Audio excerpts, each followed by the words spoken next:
Lihat ini tekad Jokowi untuk mendukung penuh PSI tidak dibarengi dengan kepastian posisinya yang secara struktural berada di tubuh partai yang nyatanya dipimpin oleh anak bungsunya ini saudara, yaitu Kaisang Pangarep.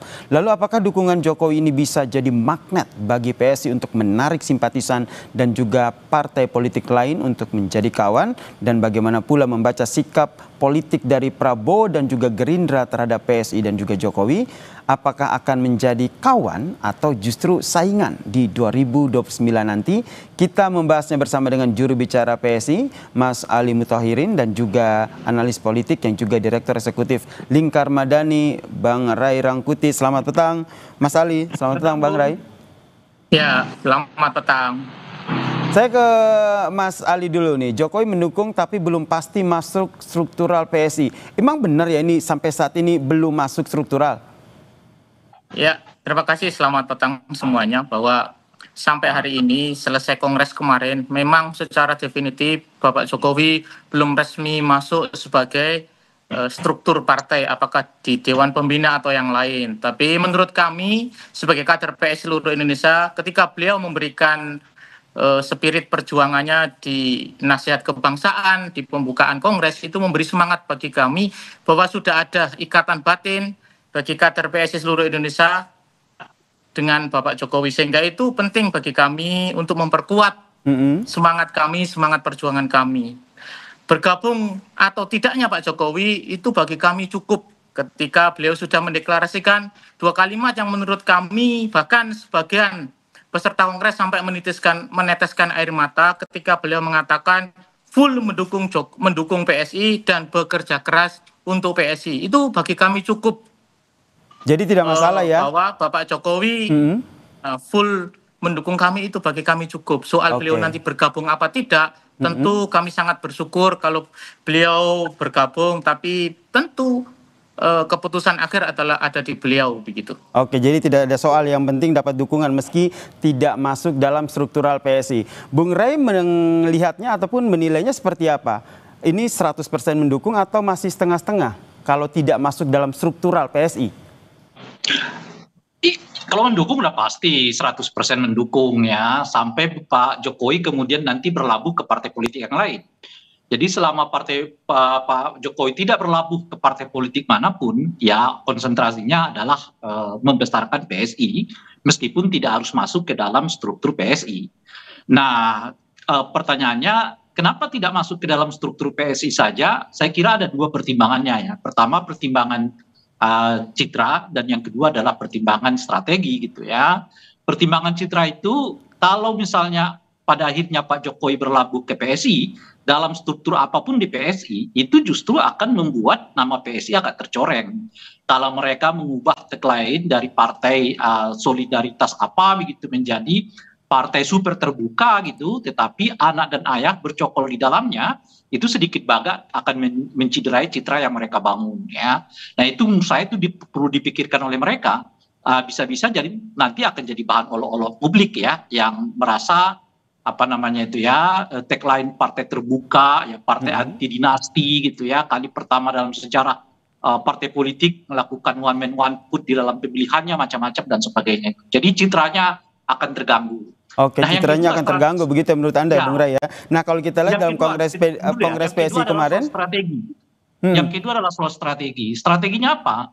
Strateginya ini kan bagaimana mengawal posisi politik anak-anaknya dan juga menantunya. Jadi kalau cuma semua berkumpul di PSI kan terlalu sedikit. Oleh karena itu mungkin perlu kekuatan lain yang mungkin bisa dihimpun oleh Pak Jokowi untuk mengawal politik keluarganya Pak Jokowi, baik anaknya Gibran sebagai wakil presiden maupun menantunya Bobi di Sumatera Utara gitu. Nah oleh karena itu mungkin Pak Jokowi bisa saja menarik kekuatan dari luar, artinya membagi waktu dengan kekuatan di luar. Nah itu mungkin pilihannya. Oleh karena itu mungkin nggak akan masuk ke PSI jika ada partai politik yang mungkin menempatkan Pak Jokowi pada posisi strategis di partainya gitu. Oke, nah, menempatkan Pak Jokowi di posisi strategisnya ya. Bung Raya. Ini aku ingin tanyakan ke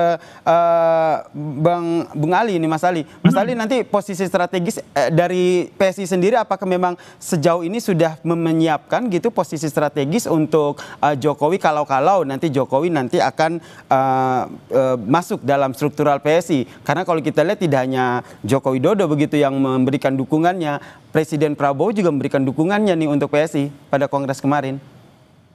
Ya, terima kasih. Tapi bagi kami yang pertama yang harus kami respon adalah bahwa ini bukan soal mencoreng citra partai apa tidak, tapi perjalanan partai ini memerlukan gerakan-gerakan baru, strategi-strategi baru. Selama perjalanan PSI 10 tahun ke belakang ini, maka di momen kongres pertama itulah yang kemudian kita sebut dengan rebranding PSI itu. Tentu dengan masuknya beliau tidak hanya tidak mencoreng partai kami, tapi memperkuat langkah kami, memperkuat perjuangan kami, karena semangat perjuangan dan pengabdian Pak Jokowi itulah yang ingin kami tularkan ke kader-kader PSI seluruh Indonesia. Dan tentu keberhasilan beliau dalam memimpin negara ini dipilih oleh masyarakat dengan kepercayaan yang begitu besar ke beliau selama 10 tahun, maka ini menjadi semangat bagi kami, bukan soal menciter, tapi ini memperbaiki dan memperkuat citra kami di partai politiknya. Kedua, soal posisi, tentu kalau beliau berkenan, maka ada posisi terbaik yang ingin kami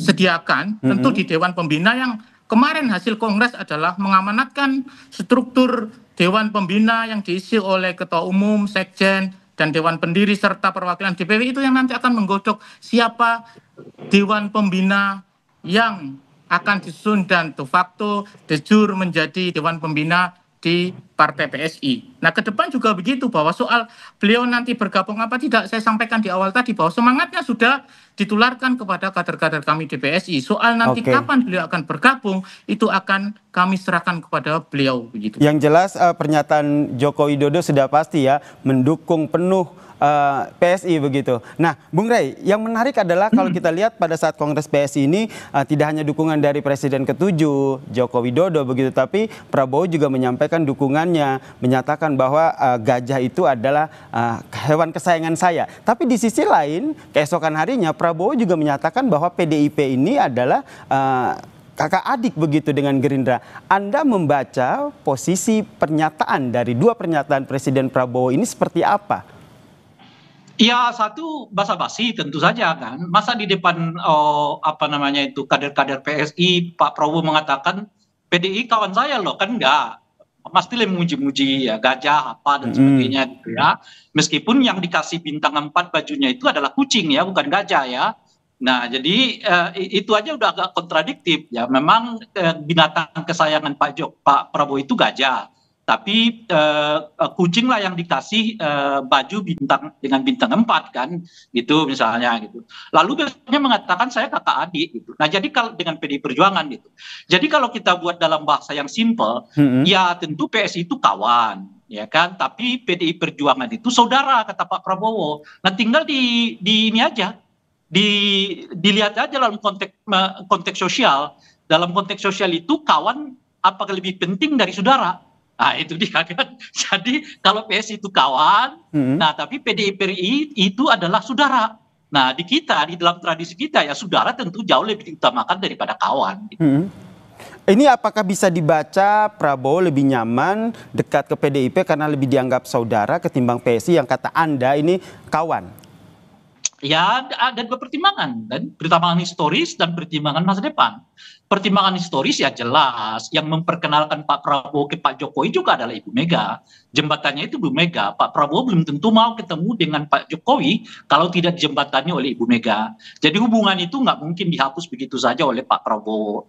Dan membawa Pak Prabowo dari Jordania ke Indonesia juga adalah Ibu Mega. Bahkan Ibu Mega kemudian menempatkan Pak Prabowo sebagai wakil presidennya dikala semua kecaman orang terhadap Pak Prabowo itu masih menumpuk ya kan. Dan itu juga nggak mungkin bisa dilupakan oleh Pak Prabowo. Oleh karena itulah bagi Pak Prabowo, PDI itu adalah saudara, lebih dari sekedar teman.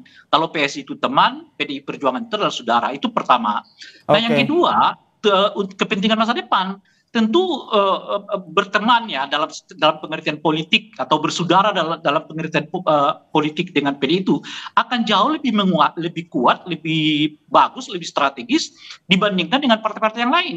Nah, kedekatan Prabowo dengan Puan dalam acara yang kemarin itu saya sih membacanya bagian dari upaya memperkenalkan kemungkinan dua tokoh ini akan teraju di Pilpres 2029 yang akan datang. Baik, jadi saya ke Mas Ali. Kemungkinan Oke, maaf saya potong Bung Rey. Waktu kita terus, saya ke Mas Ali. Mas Ali, menanggapi apa yang disampaikan oleh Bung Rey, sosok seperti apa yang diinginkan oleh PSI? Sosok Prabowo seperti apa yang diinginkan oleh PSI? Yang pertama bahwa kita merasakan hal yang berbeda dengan Bang Rey yang kemudian melihatnya dari jauh begitu ya. Kehangatan kami, kehangatan Pak Prabowo dengan ketum kami, dengan kader-kader kami, dan kedatangan beliau di Kongres PSI, itu kehangatan yang luar biasa. Kami merasakan betul energi positifnya kepada kami. Soal distingsi kawan, saudara, itu kan bahasa-bahasa yang disimpulkan oleh Bang Rey. Kami merasakan betul. Apakah kemudian kami dianggap adik, dianggap anak, dianggap saudara, kami tetap merasakan kehangatan Pak Prabowo kepada kami. Belum lagi kehangatan beliau dengan Bapak Jokowi, presiden sebelumnya dan presiden sekarang. Dan kalau kemudian kita ngomong sejarah bagaimana hubungan Pak Prabowo dengan Pak Jokowi, tentu lebih hangat begitu. Dan itu kontradiksi dengan yang disampaikan oleh Bang Rey begitu, bahwa kehangatan Pak Jokowi dan Pak Prabowo sangat luar biasa. Sebelum ke Kongres, beliau mampir ke rumah beliau, kemudian makan bersama, dan itu kehangatan yang bisa kita rasakan gitu loh. Itu berbeda dengan kesimpulan Bang Rey bahwa ini saudara kawan, dan menurut kami tidak ada begitu. Saya yakin Pak Prabowo tidak punya kesimpulan itu begitu loh. Karena ini bagian dari yang kami sering sampaikan bahwa ada elemen-elemen masyarakat, elemen-elemen elit yang kemudian terganggu dengan hubungan yang sangat harmonis Bapak Presiden Prabowo dengan Bapak Jokowi ini begitu loh. Sehingga ya terus-menerus dinarasikan bahwa ini tidak efektif, tidak hangat, bahwa kami merasakan betul kehangatan Presiden Prabowo kepada kami, bagaimana beliau nyaman memberikan sambutan, beliau nyaman menyapa kader-kader kami begitu. Baik, terima kasih.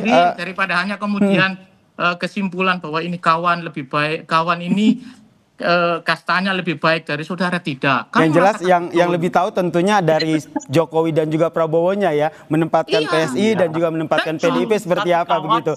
Baik, ini ya. Baik, terima kasih nih buat Mas Ali dan juga Bung Rey atas diskusinya pada sore hari ini. Kita nantikan bagaimana dinamika politik selanjutnya. Salam sehat semuanya.